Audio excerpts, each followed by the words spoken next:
બોટાદ જિલ્લાના લોકોના જીવ પર ઊભો થયો છે ડબલ ખતરો। આ વિસ્તારમાં સિંહ અને દીપડાના આટાફેરાથી ફેલાઈ દહેશત।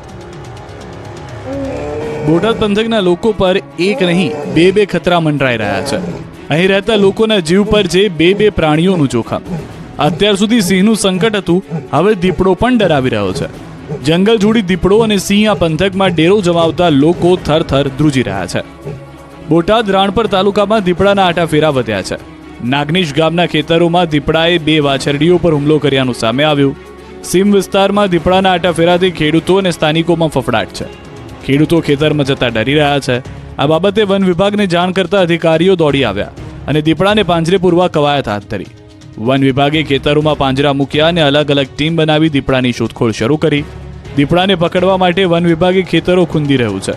દીપડાના સગડ પણ ખેતરમાં જોવા મળતા ખેતરોમાં ખેડૂતો જતા ડરી રહ્યા છે। ઘરની બહાર પણ લોકો નીકળી નથી શકતા, સાથે જ રાત્રિના સમયે ખેતરમાં ન જવા ખેડૂતોને સૂચના આપવામાં આવી છે।